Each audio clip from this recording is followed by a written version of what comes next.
Check the description for the following discount codes. If you've watched my previous Pimax crystal videos, you know I had a whole host of issues in the very first instance, and then a lot of those connectivity issues mostly were solved by a firmware update and a software update.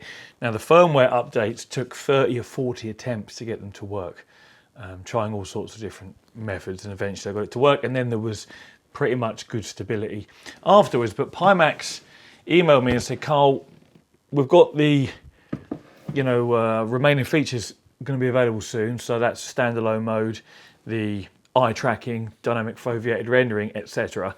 Can we send you another one? Because we're a bit worried that the first one might be, faulty, for you to do the rest of your content creation with showcasing all those features. And I said, yeah, of course, by all means. So this is what they've sent me over here. I've not opened it yet, because what I'm going to do in the first part of this video is open it and compare it to the original one I've got here, because a lot of people in the comments on one of my videos were saying that Pimax have been delaying shipping of their orders by quite a period of time, a couple of months, and were speculating that they have made physical changes to these headsets, perhaps to correct issues. Now, even if they have, I'm sure they're going to be internal physical changes rather than external ones, but I thought it might be interesting not to spend too much time on this, because I know people get bored quickly, but just to see whether anything has changed. This is the facial interface gasket. So which one have I got fitted? I think this is the thinner one, isn't it? Yeah, it is. So that's going to be no different to the original one, which it isn't. Like I say, I'll just bosh through this because we don't want to waste too much time. We've then got a battery in here. I mean, that's not going to be any different, is it? Because it still needs to fit in the same moulding as before, although these were very difficult to get in and out. So I'll be curious to see how hard this is to get in and out. So this is, oh no, it just wasn't slotted in all the way in the first place. So yeah, still can't push it in without squeezing the tabs, even though they're tapered. So now let's squeeze the tabs. Okay, no, that still went in a lot easier than on my first one. Let's see how it comes out. No, still very, very tight. Okay, so they've made no, now I can't get it out. They've made no changes. Oh my goodness. So this is the charging dock with the USB-C port in. Come on. Okay, so they haven't improved that. That's exactly the same. And it's just as difficult to get it in and out of the back of the headset, as you will have seen in other videos. We have another battery in there. I won't unwrap that. Controllers. Let's have a quick peek at those. So that's a left-hand one. Let's grab a right-hand one. Anything look different on there? You might think it's odd comparing a left and a right-hand one, but they're mirrored, so it shouldn't make any difference. No, they look exactly the same as far as I can tell. I mean, we'll just grab the left-hand one to be proper thorough. No, the printing on the buttons. Actually, that's actually interesting. I don't know whether this was sharp on camera, but the X button on the new one, no, I'm not going to get it. It's not going to get in. I haven't got it in product showcase mode, so maybe if I get my head out of the way. So, no, I don't think it is. But anyway, basically, the printing on the X button is actually off to one side and isn't centered, whereas it actually is on the original one that they've sent me. Things like this annoy me a little bit, because that's just indicative of quality control, isn't it? They haven't got it printed correctly. But the buttons feel the same. Yeah, thumbsticks feel the same. Actually, thumbstick feels heavier on the newer one than it does on the older one, but then hasn't been used. Maybe it'll bed in a little bit. But essentially, they look to be the same. And then, of course, let's have a look at the headset itself. Let's grab my original one. Faceplate. looks the same to me. Again, I don't really expect to see, new ones on the right, don't really expect to see much difference. If I'm honest, I just thought it would be curious to have a look. Side looks the same. Again, I'll show you this in a second on camera. I'm just looking for myself because I haven't yet looked. Is that the new? So the new one's arrived with some damage on the, I'll get myself out of view. I don't know if you'll see that, some damage on the back of it. And that's definitely the new one because it still has the cover here that I need to take off. So I may as well do that.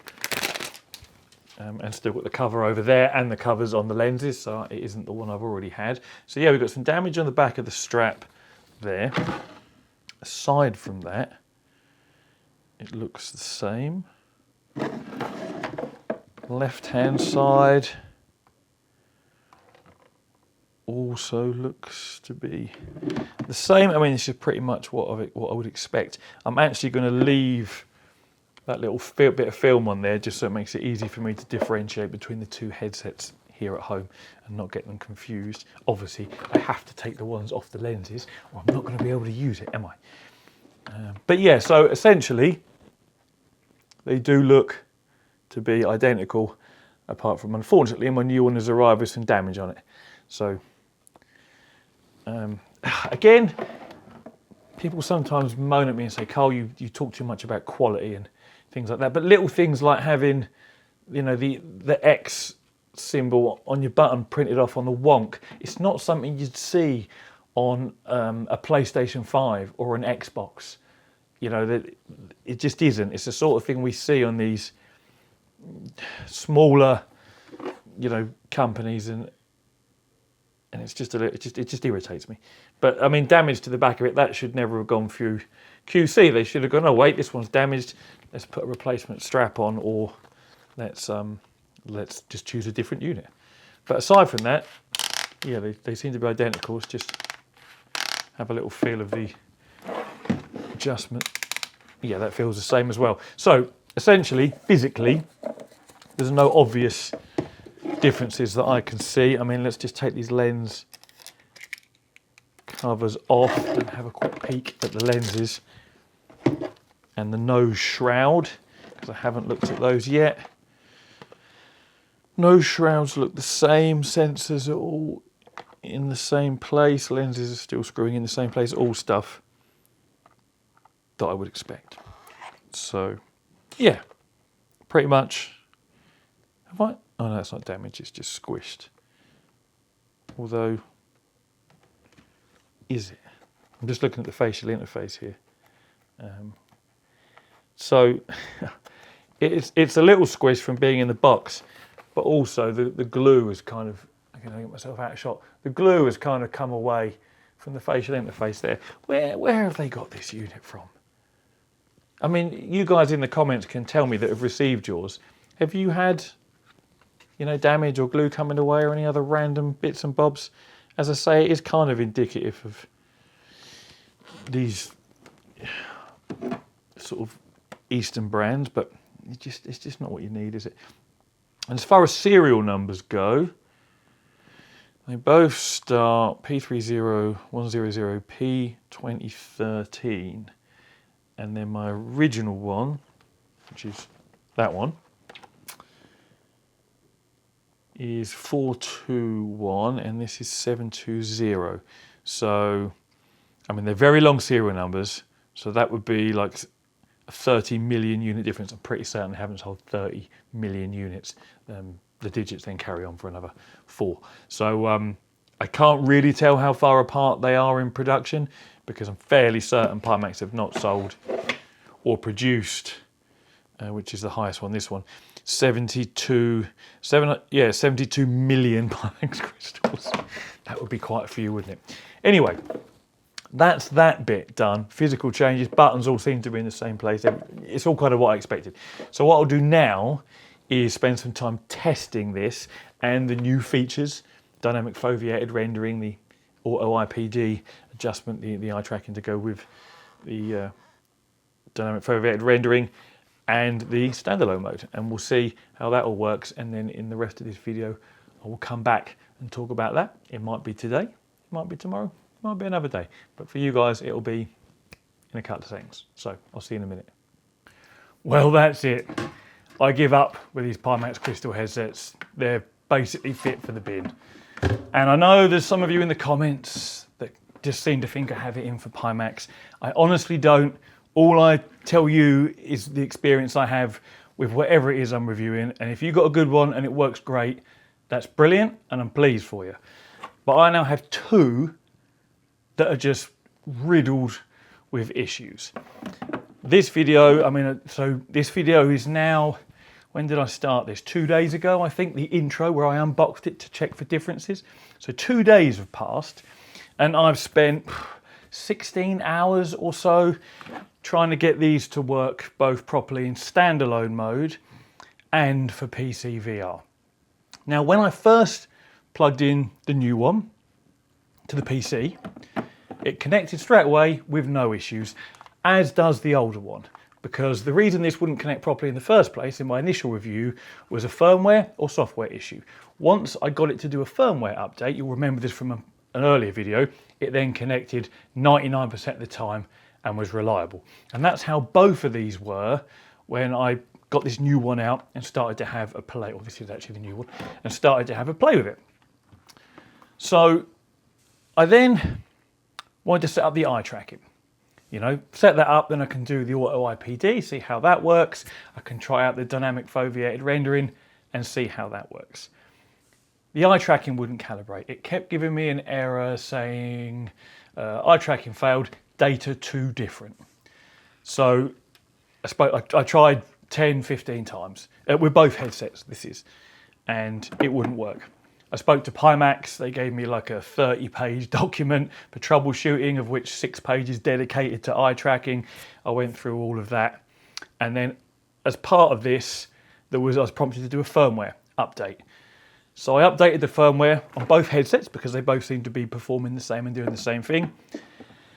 Both headsets actually had, they just had the one firmware update. No, it was two firmware, the big one and the smaller one. They restarted themselves. They both connected fine after that, but then the moment I unplugged them to try some standalone stuff, or I think the batteries needed charging, plugged them back in, and neither headset has connected since. Neither of them. So that latest firmware update, at least with my configuration here, has caused a problem, and neither headset can connect in PC VR mode at all. Not even once. It just won't do it. And I've tried and tried and tried. And prior to that firmware update, an earlier firmware update fixed the connection issues that I had, which was that they were unreliable. Now neither headset will connect at all. And obviously I've power cycled them, batteries in and out, restarted the PC many times, unplugged all my other peripherals, tried every single USB port, tried it on the PC downstairs. Same thing. So I tried to do the eye tracking, that failed. I updated the firmware, now I can't connect them to the PC. And I'm 16 hours into this and I've just had enough. They're not reliable enough for me to recommend to anybody. Tiriel Wood has had 3 of these because the first 2 were no good. And the third one he's still got chromatic aberration, which is a good point. So my first headset had no chromatic aberration or barrel distortion. The one that arrived the other day now has chromatic aberration, and it is so obvious. You look around the edge of a rectangle on the screen and there's, let's say it's blue, there's yellowing all around it. It just looks horrible. And then there's barrel distortion. If you gradually move your head around, everything's warping and it just looks, it's like, oh, for God's sake. So PC VR mode I can't use for either of them now, so I couldn't test out the eye tracking, the automatic IPD or the dynamic foveated rendering. So I thought, fine, that's that. Let's have a go with the standalone mode. So, and I've tried everything with both of these because I've got 2, so why not, It's like, well, maybe you've got one that's a bit dodgy, Carl, so let's try the other one. They're both dodgy. So, standalone mode. That took a little while to connect to the app on the phone, but I think that's just Bluetooth. Bluetooth doesn't always connect particularly quickly. Once it did, there was no problem there. I logged in with the account Pimax gave me, and there's 6 or 7 games to try. The fitness one was actually quite fun, but I did the headset up quite tight, stop it moving around because it's 1.5 kilos.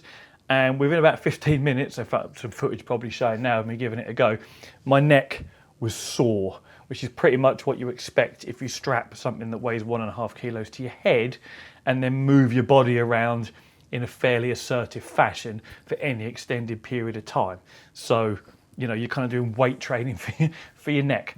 So it's, you know, but we knew it wouldn't be comfortable for fitness titles because of the weight and the bulk. So not really unexpected. The game itself was quite fun, but the game had issues. When it first loaded up, it lost controller tracking completely. And I used the controllers to navigate the library and start the game. And it got to the main sort of intro screen where you choose your music and your level and you press play, and the controllers had just disappeared. They hadn't gone flat, they just disappeared. When I pressed the button to go back out into the main home environment, that worked just fine, and then I had to exit out of the game, restart the game again. This time the controllers were both showing, but the frame rate had dropped to something like 10 FPS. It was literally, and I'm like, what the hell's going on here? I started a level and that kind of cleared up and seemed to be relatively smooth, and you see me playing it here. There's no screen capture because there's no easy way to do that on the Crystal. But the game itself was actually quite fun, and you know, and didn't look too bad in the headset that doesn't have the barrel distortion or the chromatic aberration. Obviously in the one that does, it looks terrible, but then so does everything because there's chromatic aberration and barrel distortion. But one of the other issues I had with this standalone mode was setting up the room. So it's put a clip of me trying to do this now. Calibrating the floor height just didn't work. And again, I spoke to Pimax about this. They came back with some instructions, which were basically just the instructions on how you calibrate the floor. It's not complicated. You know, you put the controller on the floor, you pull the trigger, and you can see in the VR headset, when you pull the trigger, you see the level adjust. You know, and if you put the controller higher up and pull the trigger, you see the floor higher up. So it knows where the controller is. The issue is, the moment you lift your head, as if to stand up, the floor comes up with you. And it stays at this elevated level. I tried staying like kneeled down and pressing the next button with the controller, thinking maybe you have to do that and then you can stand up. But the same thing happened. I stood up, the floor came up about a foot with me. So, and again, this is both headsets. So there's obviously a software issue relating to the way they calibrate the floor. The other issue with standalone mode is when you move your head, the entire environment moves a little bit with you and then stops. Now, if that sounds confusing, what it should be is you move your head within the environment. The environment stays static. The environment shouldn't move with you like, I don't know, 6 inches and then stop, and then you can look around. And that makes you feel horribly ill. And again, both headsets doing that. So that is some sort of software issue as well. The other thing I noticed in both of these, and I don't know if this is just in standalone mode or in PCVR mode, because I didn't get a chance to try PCVR because after the firmware update, it stopped connecting. And that is there are very obvious black semicircular tabs visible, top and bottom, left and right, in the peripheral vision. They look like, so if I'm in my headset here, I can see a semicircle here, and 2 semicircles either side, encroaching into my play space. They're just black. I don't know what they're there for, or whether they were there before in PCVR mode, because again, I couldn't try it to see, because I can't connect to the PC anymore. But, so, the list is just ridiculous. I don't really know. I guess it's just Pimax, you know, being Pimax again. It's kind of what we've come to expect with the previous headsets. You know, for some people, some things are okay. For other people, there's a long list of issues, and we're seeing it just the same with these. But, you know, I've put so many hours into trying to get these to work, not just today, but previously when I first got it, you know, the connection issues there. I just don't think it warrants any more of my time. You know, these are on loan. They have to go back to Pimax, so it isn't like I've been paid, so to speak. And for those of you that don't know, YouTube ad revenue is very, very small. We don't get a lot for that. So, you know, as much as I enjoy playing around with new technology and hardware, I do have a real job. This isn't, you know, this is a hobby that I have to do, and I can't give up 16 hours out of a week trying to fault find headsets that just aren't where they should be, you know, especially with their $1,500 price tag. So just to reiterate the list of issues I've had in the last few days: standalone mode, floor doesn't calibrate properly, the world moves a little before it stops. Oh, one of the other games I tried, Labyrinth Trap, it would load up and then it would just crash back to the home screen like 75% of the time. The X Fitness game, lost the controller tracking, had to restart the game, low FPS, obviously headset's heavy and not good for fitness games anyway. And then one headset we have barrel distortion and chromatic aberration. Oh, something else I mentioned that I'd forgotten that's in my list here. Speaking of issues and things, one of these, I think it was the original headset I had, has developed a totally new fault where there is now vertical bars flicking on and off like artifacts up and down the displays. It's similar to what you would see if like a television was starting to fail, where you get lines, usually either horizontal or vertical, that start flickering on and off. It started doing that. Just another thing to add to the list. Honestly, guys, I'm at my wit's end with trying to get these to work. But yeah, and then again, you know, tried the eye tracking, tried to calibrate that. It gave me the error data 2 different every single time. And then I did the firmware updates and neither of them will connect to my PC. So, you know, I'm going to have to stick with my original conclusion from my very first review of these Pimax crystals, which is they're like a beta product. They're unreliable, they're heavy, they're uncomfortable, and they're very, very, very expensive considering that condition and the reliability issues. I can't recommend them, especially not for people that want something that just works and doesn't want to have to jump through hoops. And of course, the biggest issue, you know, not the biggest issue, one of the big selling points for the Pimax PVC was a massive field of view. These don't have a massive field of view. So you're going through all this hardship to try and get things to work. And the displays, if you get a good headset, are nice and clear.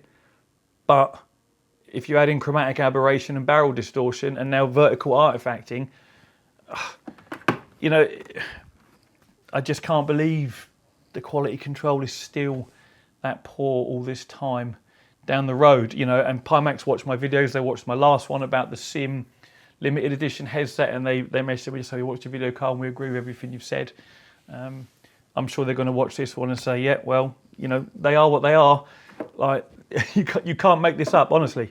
And I would much rather say this is a really good headset and it's worth putting up with the weight and the bulk and the price, because you get unparalleled visuals, unparalleled clarity, unparalleled field of view, and unparalleled accurate tracking and audio, but it's just not what you get. You get a massive long list of ball ache, and not only do my balls ache, my neck aches. So that's that. There'll be no more Pimax crystal videos. I think I've covered it enough to let people know what they're in for should they choose to get one. And, you know, thank you, Pimax, for letting me try them out. You know, and for sending me 2 to try and correct the issues with the first one. But they're just not good headsets, I'm afraid. And that's just the way it has to be. So, as always, thank you all very much for watching, and take it easy.